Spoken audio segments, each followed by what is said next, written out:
ஸ்ரீ கர்க சம்ஹிதை கிரிராஜ காண்டத்தின் 5ஆம் அத்தியாயம்.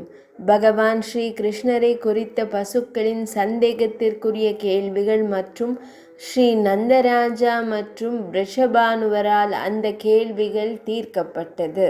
ஸ்ரீ நாரத மாமுனிவர் கூறினார், ஒரு காலத்தில் அனைத்து மாடு மேய்ப்பவர்களும் அந்த அற்புதமான நந்தனந்தரின் குணத்தை கண்ட கோபியர்கள் அன்னை யசோதையின் நந்தனிடம் சென்று கூறினார்கள். அந்த மாடு மேய்ப்பவர்கள் கூறினார்கள், மாடு மேய்ப்பவர்களின் மகிமையான அரசரே, உங்கள் வம்சாவளியில் மலையை தூக்கும் திறன் கொண்ட ஒரு குழந்தை இதற்கு முன்பு பிறந்ததில்லை. நீங்களே 7 தினங்களுக்கு ஒரு பாறையை கூட தூக்க தங்களால் இயலாது. 7 வயது குழந்தை எப்படி இவ்வளவு பெரிய மலையை தன் கைகளில் வைத்திருக்க முடியும்? இது உங்கள் வலிமை மிக்க மகனை குறித்த எங்கள் சந்தேகங்களை எழுப்புகிறது. ஒரு யானை தாமரை மலரை தூக்குவது போலவோ அல்லது ஒரு குழந்தை சாணக்கூட்டை எடுப்பது போலவோ, அதுவும் வெறும் விளையாட்டில் அவர் ஒரு கையால் மலையை தூக்கினார். அன்னை யசோதையே, தாம் அழகாக இருக்கிறீர். நந்த மகாராஜரே, தாமும் தங்கம் போல் மிகவும் அழகாக இருக்கிறீர்கள். ஆனால் அவன் கருமையான தோலுடன் பிறந்தான். அவன் தோற்றம் இந்த குல மக்களிடமிருந்து முற்றிலும் மாறுபட்டது. இந்த குழந்தை ஒரு சத்திரிய குலத்தில் பிறந்தது போல் தெரிகிறது. பலபத்ர சுவாமியும் அசாதாரணமானவர். ஆனால் அவருடைய தனித்துவம் ஒரு குறையல்ல. அதுவல்ல விஷயம். அவர் சந்திர வம்சத்தில், அதாவது சந்திர குலத்தில் பிறந்தார். நீங்கள் எங்களிடம் உண்மையை கூறவில்லை என்றால் நாங்கள் உங்களை இங்கிருந்து வெளியேற்றுவோம். அவர் எப்படி மாடு மேய்க்கும் குலத்தில் வந்தார் என்று கூறுங்கள். நீங்கள் கூறவில்லை என்றால் நீங்கள் எங்களுடன் சண்டையிடுவீர்கள்.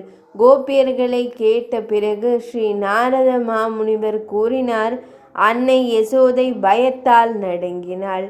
ஆனால் அந்த நேரத்தில் நந்த மகாராஜா கோபத்தால் நிறைந்த மாடு மேய்ப்பவர்களிடம் இவ்வாறு கூறினார். நந்த மகாராஜர் கூறினார், கோபியர்களே, நான் கவனம் செலுத்துகிறேன்.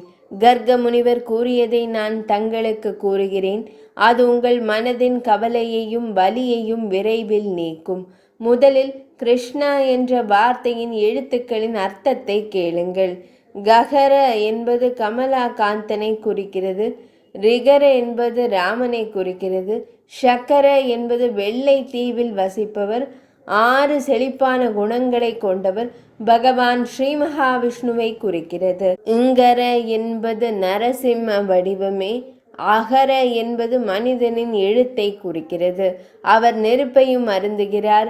மெய்யெழுத்துக்கள் என்று அழைக்கப்படும் இறுதியில் உள்ள 2 புள்ளிகள் ஆண் மற்றும் ராயன் என்பது முனிவரின் சின்னங்கள். இந்த 6 பரிபூர்ண கூறுகளும் மிகவும் பரிபூரண கடவுளில் உள்வாங்கப்படுகின்றன. அதே கிருஷ்ணன்.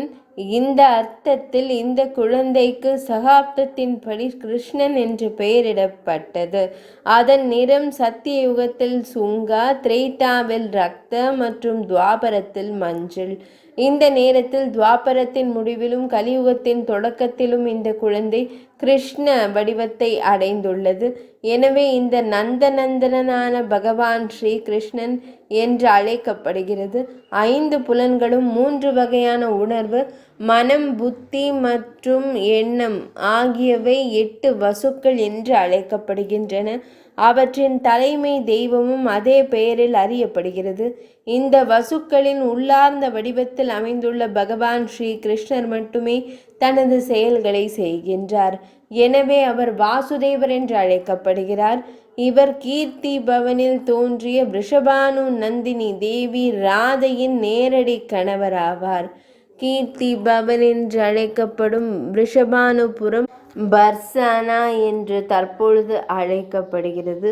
அதிலுள்ள கீர்த்தி பவனத்தில், அதாவது ரிஷபானு தேவரின் மனைவியும் மற்றும் தேவி ராதையின் அன்னையுமான கீர்த்திதா பெயரில் அமைந்துள்ள கீர்த்தி பவனத்தில் தோன்றிய ரிஷபானு நந்தினியான தேவி ராதையின் நேரடி கணவராவார் பகவான் ஸ்ரீ கிருஷ்ணர்.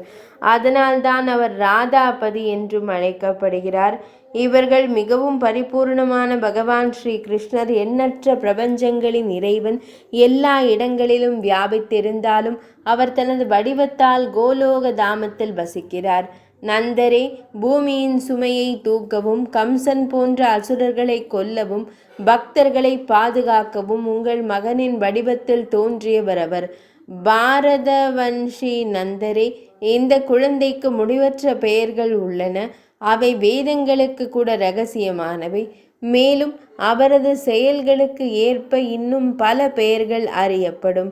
எனவே அதன் செயல்கள் எவ்வளவு பெரியதாகவும் அசாதாரணமானதாகவும் இருந்தாலும் அவை தொடர்பாக யாரும் ஆச்சரியம் கொள்ளலாகாது. கோபர்களே, கர்க முனிவர் எனது மகனை குறித்து என்ன கூறினார் என்பதில் எனக்கு எந்த ஐயமும் இல்லை. ஏனென்றால் வேதங்களின் வார்த்தைகளும் பிராமணர்களின் வார்த்தைகளும் பூமியில் உள்ள ஒரே சான்றுகள்.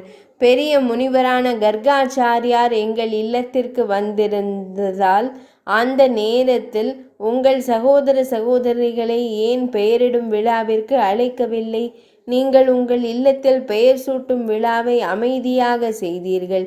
இல்லத்திலேயே அனைத்து பணிகளையும் இரகசியமாக செய்வது உங்கள் நல்ல வழக்கம் என்று மாடு மேய்ப்பவர் கோபத்துடன் கூறினர். நாரத மாமுனிவர் கூறுகிறார், அரசரே, இதை கூறிய பிறகு கோபத்தால் நிறைந்த அந்த கோப்பர்கள் நந்தரின் இல்லத்தை விட்டு வெளியேறி ரிஷபானுவருடன் சென்றனர். ரிஷபானுவர் நந்தரின் நேரடி உதவியாளராக இருந்தார். ஆனால் இதை பொருட்படுத்தாமல் பழங்குடி ஒற்றுமையின் சக்தியால் கோபமடைந்த கோப்பர்கள் அவரிடம் சென்று உரையாடினர். மாடு மேய்ப்பவர் கூறினர், ரிஷபானுவரே, நீங்கள் எங்களில் தலைவரும் சிறந்த மனப்பான்மை கொண்டவரும். எனவே பசு மேய்க்கும் அரசரே, நீங்கள் நந்தராஜரை சாதியிலிருந்து பிரிக்கிறீர்கள். ரிஷபானுவர் கூறினார், நான் நந்தராஜரை கைவிடுவதற்கு அவர் செய்த தவறு என்ன? நந்தராஜர் அனைத்து மாடு மேய்ப்பவர்களுக்கும் அன்பானவர். அவர் கோத்திரத்தின் கிரீடம், மேலும் எனக்கும் மிகவும் அன்பானவர் என்றார். அரசரே, பெரிய முனிவரே, நீங்கள் நந்தராஜரை விடுவிக்கவில்லை என்றால் பிரஜ மக்கள் அனைவரும் உங்களை கைவிட்டு விடுவார்கள். உங்கள் இல்லத்தில் உள்ள மகள் வயதாகி திருமணத்திற்கு தகுதியானவள். எங்கள் சாதியின் தலைவியாக இருந்த போதிலும் நீங்கள் செல்வத்தின் போதையில் இருக்கிறீர்கள்.